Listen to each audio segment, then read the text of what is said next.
তাদের চরিত্র কি, তারা কিভাবে মানুষকে জবাই করে, এই দৃশ্য আমরা গতকালকে দেখেছি। যারা আমার ভাইকে হত্যা করেছে তাদেরকে যদি গ্রেফতার করে দৃষ্টান্তমূলক শাস্তি না দেওয়া হয়, তাহলে পুরো বাংলাদেশের এই যে ছাত্র জনতা একসাথে সরকারের বিরুদ্ধে তাদের জায়গা থেকে প্রতিবাদ জানাবে। শারজিস আলম আরো বলেন, এই বাংলাদেশে ইসলাম ধর্ম শান্তিপূর্ণ ধর্ম। যেমন শান্তি ধর্ম তারা সহানুভূতি দেখাতে জানে, তেমনি অন্যের ধর্মের প্রতিও তারা সহানুভূতি দেখাতে জানে।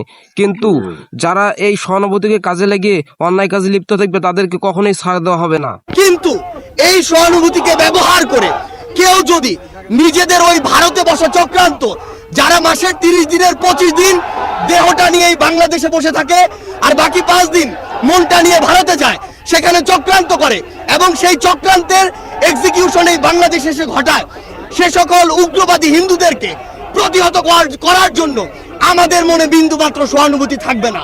শারজিস আলম আরো বলেন, আমরা দেখেছি এই অভ্যুত্থানকে সামনে রেখে কারা কতটুকু সহানুভূতি দেখাইছিলেন। এখানে দেখতে পেরেছি আমরা বাংলাদেশ থেকে তখন শেখ হাসিনা পালিয়ে যায় কতটা দুঃখ প্রকাশ করেছিল কারা, সবকিছু আমরা দেখতে পেরেছি। আমরা দেখেছি এই বাংলাদেশ থেকে শেখ হাসিনা পালিয়ে যাওয়ার পরে কাদের মন সবচেয়ে বেশি খারাপ হয়েছে।